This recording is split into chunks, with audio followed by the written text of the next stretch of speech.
साहब से कंसल्टेशन का कहा नहीं गया था कि जो इलेक्शन कमीशन है वो सदर साहब से कंसल्टेशन करे और तारीख फाइनल कर दें? उन्होंने 2 डेट्स दी, उनमें से उन्होंने 30 को फाइनल कर। तारीख देने वाले वो होते कौन है? अच्छा, उनका रियासत का नुमाइंदा होता है, उसका काम सियासत करना नहीं होता है। अच्छा, ठीक है।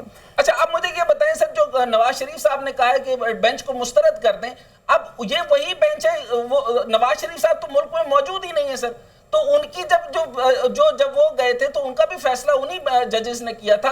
अब ये रातों रात जो तब्दीली आई है सर, इससे पहले 184 नहीं किया था मेरे भाई, इन जजों ने नहीं कहा था। इन जजों ने तो कभी नवाज शरीफ, ये वो जजेस हैं जो निगरां जज थे, ये वो जजेस हैं जो हमें जेल में देखना चाहते हैं।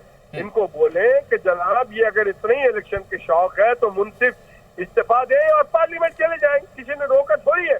तो चीफ जस्टिस साहब पर प्रेशर है। हाशमी साहब, एक तो दबाव का केस बन गया। दूसरा केस मुझे ये बताइए कि 184 सेक्शन जो 3 है उसके ऊपर आपका क्या जवाब है सर? इससे पहले जो है कितने ही जजेस ने जो है वो सुमोटो एक्शन लिए, ये रातों रात तब्दीली क्यों सर? ओ भाई, मेरे भाई बात सुने, हम जमहूर की बड़ी बातें करते हैं सर। हम बड़ी बातें करते हैं जमहूर की, आवाम की, कंसल्टेशन की सर। इनके अपने इदारे में इनके ब्रदर मुंसिफ जो है वो इनसे मुतमईन नहीं है, उनको ये इज्जत नहीं देते। और ये कौन सा लिखा हुआ है कि यही दोनों जो शायद सुर्खी में रहेंगे और हर उस केस में ये 100 मोटो के यही दोनों होंगे, ये दोनों जो कराची से लेके गए थे 5वें नंबर से जी। इनको क्या शौक है? 5वें नंबर से थे, जो अपने ब्रदर जजों के साथ इंसाफ नहीं कर सकता वो आवाम के साथ करेगा। अच्छा सर, ये भी कहा जा रहा है कि पंजाब केपीके के इलेक्शन ताकि ये बताओ, मैं अगर सीनियरिटी में नंबर 2 पे और 3 पे हूँ, मुझे माइनस करके 5वें वाले को ले जाए, मेरा दिल नहीं टूटेगा, मेरा राइट नहीं वो होगा।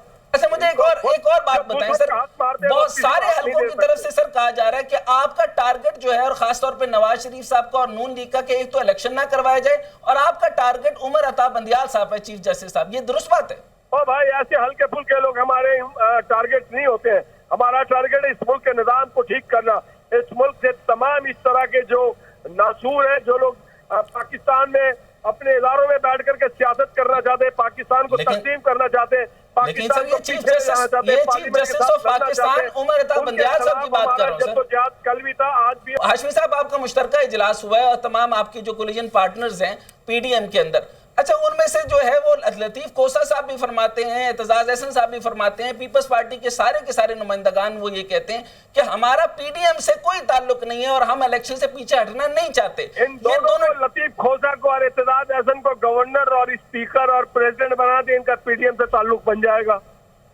अच्छा, ये पीडीएम तो नहीं, ये पीपल्स पार्टी नहीं है। पीपल्स पार्टी बिलावल भुट्टो जरदारी है, वो बिलावल भुट्टो जरदारी जिसकी माँ उसके अपनी जान का नजराना पेश किया, उसका नाना अपनी जान का नजराना पेश किया। अच्छा सर, जुडिशरी का तो मामला रहा, मुझे अब ये तो लड्डू खाते हैं हमेशा, मार खाने के लिए तो है ही नहीं ये लोग, ये मार खाने वाले नहीं है, लड्डू खाने वाले हैं। लेकिन उन्होंने एतजाज अहसन साहब ने सर आप लोगों के फैसले और जो जुडिशल मामला के अंदर जो कुछ हो रहा है, उन्होंने कहा इन्ना लिल्लाह व इन्ना इलैहि राजिऊन पढ़ दिया सर।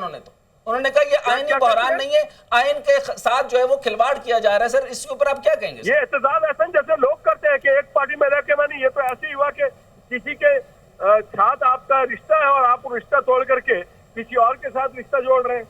अच्छा, ये मुझे सादा बात बताएं सर, इस तरह की बात नहीं करना चाहता हूँ। मेरे बरादरी के सीनियर है, वकला है, प्रैक्टिस करते हैं, हमें पता है कि वो किस तरह से प्रैक्टिस करते थे। अच्छा सर, अब मैं आपसे पूछना चाहूंगा, आप एक बहुत जीरक आदमी है, ये बताइए सर, अगर इनकी इज्जत अफजाई करवाना चाहते हैं तो मैं कर दूंगा। जी वो आपने कर दिया सर। आप मुझे ये बताएं, आप कह रहे हैं, मुझे लग रहा है कि आप इन दोनों की इज्जत अफजाई करवाना चाहते हैं, लेकिन वो तो सर वो एक सीनियरिटी के तहत पे वो देखते आ रहे हैं कि वो कह रहे हैं कि आज तक जो है वो कभी भी अदालत के साथ इस तरह नहीं किया गया, रातों रात मामलात नहीं हुए, 12 बजे कभी कोर्ट नहीं खुलते थे और ये मामलात इस तरह नहीं हुआ करते। वो होता है जहाँ पे इंसाफ नजर आए। सर, नजरिया जरूरत की बात की जा रही है और जिस तरह से कह रहे हैं कि बजट नहीं है और इस तरह की बातें भी सामने आई है, तो पीटीआई के कुछ वुज़रा की जानिब से ये उठाया गया कि लैपटॉप स्कीम में 10 अरब जो उसमें भी इन्वेस्ट किए गए, एमएनएस को भी दिए गए 82 अरब और इस्लामाबाद में स्कीम शुरू की जा रही है 35 अरब की, और साथ में कहा जा रहा है कि हमारे पास बजट नहीं है इलेक्शन करवाने के हवाले से। तो नजरिया जरूरत को आप किस तरह से देखते हैं? शेख रशीद साहब ने तो कहा है कि नजरिया जरूरत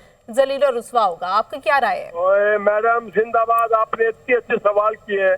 अगर हमने दिए 35 अरब तो इस्लामाबाद के गरीब लोगों के लिए दिए, उसके इंफ्रास्ट्रक्चर के लिए दिए, उसके तालिब इल्म के लिए दिए, उसके स्कूल के लिए दिए, उसके अस्पताल के लिए दिए, उसके सड़कों के लिए दिए, उसके पार्क के लिए दिए। हमने अमेरिका में 7 समुंदर पार पीटीआई की तरह अपने जो लॉबिंग फर्म को नहीं दिए हैं। ये तो वो लोग हैं जो पाकिस्तानी सरमाया बाहर भेजते हैं, लॉबिंग फर्म को देते हैं। हम वो लोग नहीं है जिन्होंने मलक रियाज से ले लिया 500 कनाल जमीन अलकादर ट्रस्ट के नाम पे, हीरे ले लिए 5 करात के और 3 करात के, और पाकिस्तान को जो पैसा आया था बरतानिया से। सर कहा यह भी जाता है कि ये मुफादे ये जो आपने इस्लाहात की है, निहाल हाशमी साहब सुन लेना, ये जो इस्लाहात आप लोगों ने की है, जजेस इस्लाहात ले लें, ओवरसीज वोटिंग का ले लें, या उसके अलावा इलेक्ट्रॉनिक वोटिंग मशीन का देख लें, नैब इस्लाहात या ECL से नाम निकालना, कहा जाता है कि ये मुफादे आमा के काम है, लेकिन आपकी ओपोजिशन ये कहती है कि इसमें अपनी हुकूमत की बदनीयती है।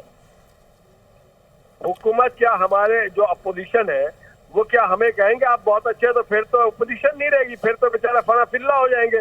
उनका काम ही है हमारी मुखालफत करना, अच्छे तरीके से भी नहीं कर रहे वो हमारी मुखालफत, उनको चाहिए हमारी मुखालफत अच्छे तरीके से। हाशमी साहब आखिरी और इत्मीनान से एक सवाल कर लूं, इजाजत अंडर द टेबल आके मराहत मांगते रहते हैं ये सारे अपोजिशन वाले हमसे, मगर हम इनको धुतकार के भगा देते हैं। अच्छा हाशमी साहब इत्मीनान के साथ आखिरी सवाल कर लूं। पूछिए आखिरी अच्छा सवाल। आखिरी सवाल सर ये है कि आपकी जो एयरपोर्ट्स हैं उनके ऊपर भी कहा जा रहा है, उनके ऊपर जी आउटसोर्सिंग की जा रही है, उसके बारे में भी केस नहीं सुने जा रहे, पूरी गवर्नेंस तबाह हाल हो चुकी है। नून लीग ने जो डिसीजन लिया 3.5 साल बाद इमरान खान साहब का वही हाल हो जाना था जो आपकी मईशत, जो आपके दौर में मईशत का हुआ है, तो आपने वो टेकअप क्यों किया? मैं ओवरसीज में देख कर आया हूं सर, आपने एक ओवरसीज के राइट्स के ऊपर कोई बात नहीं की, उनको इलेक्शन के धारे में नहीं लेके आना चाहते। और दूसरी ये है कि हर हलके के अंदर नून लीग के जहां पे मजबूत धड़े थे, अब वो सब के सब आपसे जो है वो बहुत बुरी तरीके से मुतनफर हो चुके हैं। ये क्या वजूहात बनी? आपको नहीं लगता कि आप लोगों से कोई बहुत बड़ा ब्लंडर हुआ है सियासी तौर पर? मेरे भाई आपके सारे सवालात और जवाबात बहुत अच्छे हैं। पहला सवाल आपने जो कहा ना एयरपोर्ट्स को हम वो देना चाहते हैं, तो मेरे भाई ये आपको याद होगा कि आप जब रोडों पे चलते हैं, मुख्तलिफ जगहों पे चलते हैं, पूरी दुनिया में BOT लिखा होता है, बिल्ड ऑपरेट एंड वो टैक्स हो जाता है, बिल्ड ऑपरेट BOT होता है जी। तो हमारे अगर एयरपोर्ट्स को या कोई भी ऐसी चीज को आप दे देते हैं किसी को बेहतर तौर पे मैनेज करने के लिए, आपको पता है हमारे यहाँ जो लीकेजेस है सरकारी इदारों में, जो करप्ट लोग बैठे हुए हर दौर में आ जाते हैं, उसको अगर सही तौर पे ऑपरेट हो और एयरपोर्ट को सही मेंटेन किया जाए तो हमें फायदा होगा, नुकसान नहीं होगा। आउटसोर्सिंग की आप बात करें, अच्छा ठीक हो गया। अब आप दूसरी जो ओवरसीज पाकिस्तानी हमारी जान है भाईजान, बहुत अच्छे लोग हैं, बहका दिए गए कुछ दिनों के लिए। हमने उनके लिए एक प्रपोजल दिया है कि देखिए ओवरसीज का कोई नुमाइंदा मेरे मोहल्ले का, आपके मोहल्ले का मुझे नहीं मालूम है कि क्या इशू है, और मैं लंदन से बैठ के इलेक्शन लड़ूं और उस मोहल्ले को जाने उन्हें और फिर बैठ करके इलेक्शन लड़ के जीत के फिर लंदन वापस जाऊं। तो हमने कहा है कि ओवरसीज जहां जहां है इनको 5-6 ऐसे जोन में हम तकसीम कर दें, एशिया में, एशिया पैसिफिक में, साउथ ईस्ट एशिया में, यूके में, सेंट्रल अमेरिका में, इस तरह से हम तकसीम कर दें और उनकी नुमाइंदगी हमारे पास आ जाए। तो ये तो सबसे बेहतरीन तरीका है।